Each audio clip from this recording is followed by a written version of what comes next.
என்னுடைய சகோதர சகோதரிகள் அனைவருக்கும் என்னுடைய பணிவான அன்பான வணக்கங்கள். என்னடா வணக்கம் சொல்லியா?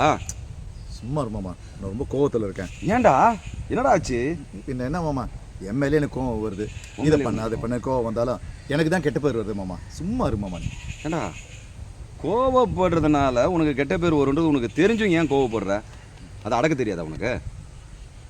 ஐயோ, என்ன வேலையும் கோவப்படுறானே.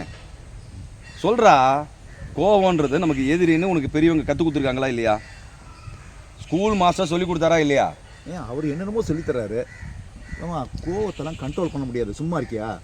சரி, இப்போது இந்த கோவத்தை எப்படி அணுகி உன்னுடைய மனசுலேருந்து அதை வெளியெடுக்கிறன்ற வழியை நான் சொல்லி தரட்டுமா? அப்புறம் சிரிப்பியா? சொல்லு, நீ தான் மொழ அளவுக்கு கதை சொல்லுவல்ல, இப்போ சொல்ல. நல்லா கேட்டுக்க. ஒரு சின்ன கதையின் மூலமாக இந்த கோவத்தை எப்படி புரிஞ்சிக்கிறதுன்றதை நான் சொல்கிறேன். கதை உனக்கு புத்திசாலித்தனம் இருந்தால் அதை புரிஞ்சிக்க. சொல்லு. கண்டிப்பாக அவங்களுக்கு புரியும்.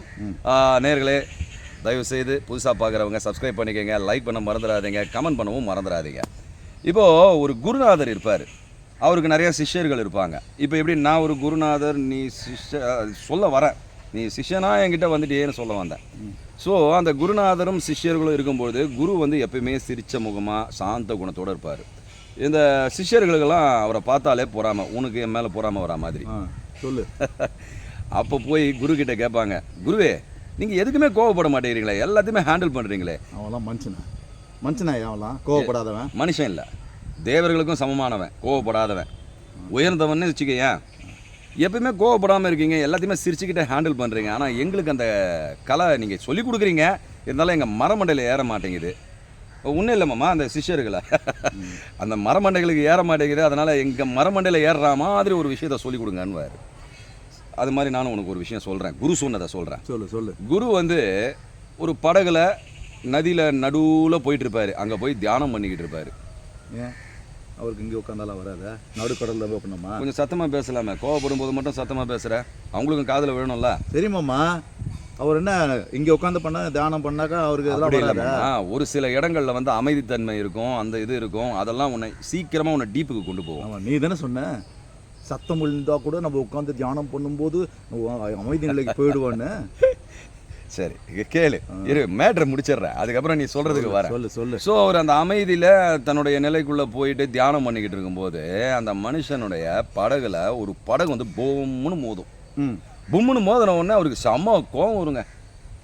அப்போ அப்படிப்பட்ட கோவக்கார மனுஷன் சந்தையில் இருந்தால் அவனுக்கு தியானம் வருமா? கோவம் வந்துச்சா? வரேன் இரு. அவரு திரும்பி பார்த்து, யாரா அவன் என் படகுல மோதுனது அப்படின்னு திரும்பி பார்ப்பாரு. அவன் மனுஷன் பார்த்த உடனே என்ன நடக்கும் தெரியுமா? அந்த படகுல யாருமே இருக்க மாட்டாங்க. ஆமாண்டா, உடனே அவருக்கு ஒரு ஞானம் வரும். உனக்கு அப்பப்போ ஏதோ ஒரு விஷயத்துல ஞானம் வருமே, அந்த மாதிரி அவருக்கும் ஒரு ஞானம் வரும். சொல்லு. ஞானம்னா என்னன்னு தெரியுமா? ஞானம்னா ஒரு படத்தில் வருது, ஞானம் சீதாவை காணோன்ற மாதிரி. அப்படி கிடையாது. ஞானம் என்பது உனக்கு உன்னுடைய நிலைக்கு போக, இந்த உலகத்தின் மாய தோற்றத்திலிருந்து விடுதலை ஆகுவதற்கு தேவையான அறிவு வருவது தான் ஞானம். அது நமக்கு இல்லை, அது வேற விஷயம், அப்புறம் அது பின்னாடி வரலாம். ஸோ இந்த ஞானம், அவருக்கு என்ன ஞானம் வரும்னா, அது வெற்றுப்படகு. ஒரு மனிதன் இருந்தால் கண்டிப்பாக எனக்கு கோவம் வந்திருக்கும், நான் அவனை அடிச்சிருப்பேன். ஆனால் அவன் அங்கே இல்லை. என்னுடைய கோவத்தை தூண்டக்கூடிய ஒருவன் அங்கே இல்லைன்னு தெரிஞ்ச உடனே என் கோபம் இறங்கிடுது. ஸோ அப்போது யாரோ ஒருவர் என்னுடைய உணர்வுகளை தூண்டுகிறார். அப்போ கோவம்ன்றது எதிராளிகிட்ட கிடையாது, நமக்குள்ளே தான் கோவம் இருக்குன்னு அவர் புரிஞ்சுக்கிட்டார்.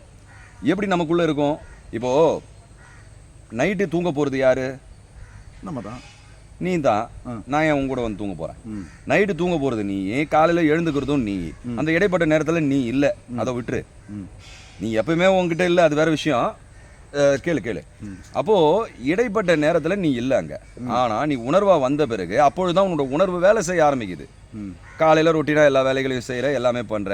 ஒருத்தன் கோவப்படுத்தினா கோவமாகற, ஒருத்தன் சிரிப்பாக ஏதாவது பேசுனா சிரிக்கிற, ஒருத்தன் அழுக மாதிரி உனக்கு யாராவது திட்டாங்கன்னா அழற. இந்த மாதிரியான உணர்வுகள் வெளியாட்கள் கிட்ட இருந்து இல்லை, நமக்குள்ளேருந்து தான் வருது.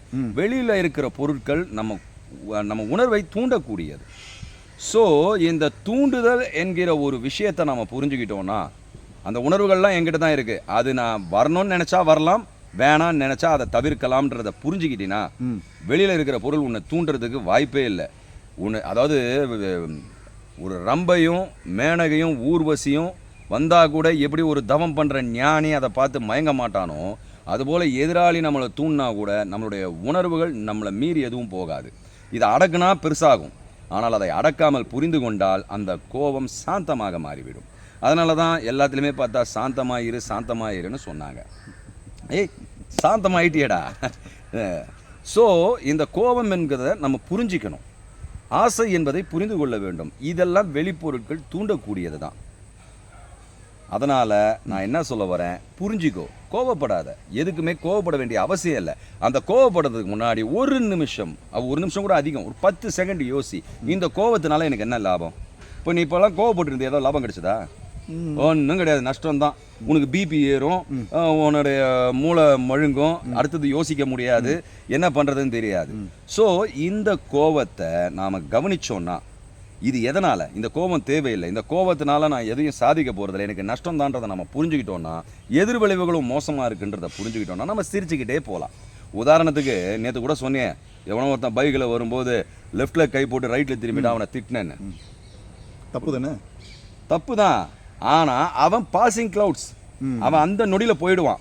சரி, அவனை திட்டுறதுனால ஒன்றும் நடக்க போகிறதில்ல. அவன் இறங்கி சாரி சார் அப்படின்னு உன்கிட்ட காலில் விழுந்து மன்னிப்பு கேட்க போகிறதில்ல. மாட்டான், நிச்சயம் மாட்டான். அவன் அது கேட்குறான் அது அப்பாற்பட்ட விஷயம். அந்த சமயத்தில் நீ அவனை நிறுத்தி, அவன் உன்னை எதிர்த்து பேச, நீ எதிர்த்து பேச, ஆஃபீஸில் ஒரு உனக்கு முக்கியமான வேலை இருக்கும், அதெல்லாம் நின்றுட்டு இவங்ககிட்ட நின்றுட்டு இருப்பேன், அன்றைக்கி ஃபுல்லாக பாதி நாள் போயிடும். இல்லை நீ கோவப்பட்டு அவனை அடிச்சிட்டாலும் போலீஸ் ஸ்டேஷனுக்கு போய் நிற்ப. இதுதான் நடக்குமே தவிர, அந்த நொடி அவன் போயிட்டானா சரி விடு, அவனுடைய அறிவு அவ்வளோதான் நினச்சிக்கிட்டு நீ பாட்டு போயிட்டானா அவன் அவ்வளோதான் மறைஞ்சிருவான். அதே போல் தான் உலக வாழ்க்கையிலையும் நீ கோவப்படுற ஆள் உன்னுடைய ட்ராவல் பண்ண போகிறதில்ல. யாருமே ட்ராவல் பண்ண போகிறதில்ல. இந்த வாழ்க்கையே ட்ரெயின் ஸ்நேகம் மாதிரி தான். ரயிலில் ஒருத்தர் நண்பனாக கிடைப்பான், அங்கேருந்து கோயம்புத்தூர் வர வரைக்கும் தான் ரயில் நண்பன். அந்த கோயம்புத்தூரில் இறங்கிட்டா ஹாய் பாய் பாய்ன்ட்டு போயிடுவோம். ஸோ வாழ்க்கை முழுக்க யாரும் வரப்போகிறதில்ல. வாழ்க்கையும் அப்படி தான். கண்டிப்பாக. நீ முதல்ல நீ மகனாக இருந்த, அதுக்கப்புறம் தந்தையான, அதுக்கப்புறம் தாத்தாவான, அதுக்கப்புறம் நீயே நோமோர் ஆகிட்ட. இதுதான் நம்ம புரிஞ்சுக்கிட்டோன்னா இந்த உலகத்தில் வாழ்கிற ஒவ்வொரு நொடியும் நம்ம சந்தோஷமாக வாழ்ந்து, நம்மளை படைத்த இறைவனுக்கு எப்படின்னா, அவன் படைத்த உயிர்கள் சந்தோஷமாக இருக்கிறத பார்க்குறது அவனுக்கு ஆனந்தமாக இருக்குமா, அதுபோல் அவனையும் நம்ம ஆனந்தப்பட வச்சு அவனிடத்தில் எவ்வளோ சீக்கிரமாக இங்கேருந்து விடுதலை வாங்கிட்டு போகணுன்றதை பார்க்கணுமே தவிர, கோபப்படுறதோ ஆசைப்படுறதோ எல்லாமே நம்ம கைக்குள்ளே இருக்கும். நமக்கு அடக்கமாக இருக்கும். அது அடக்கமாக இருந்தால் நிச்சயமாக நம்மளுடைய வாழ்க்கை சுபிட்சமாக இருக்கும், சந்தோஷமாக இருக்கும். எங்க சிரி பார்க்கலாம். நன்றி நண்பர்களே, வணக்கம். வணக்கம். ஜெய்ஹிந்த். ஜெய்ஹிந்த்.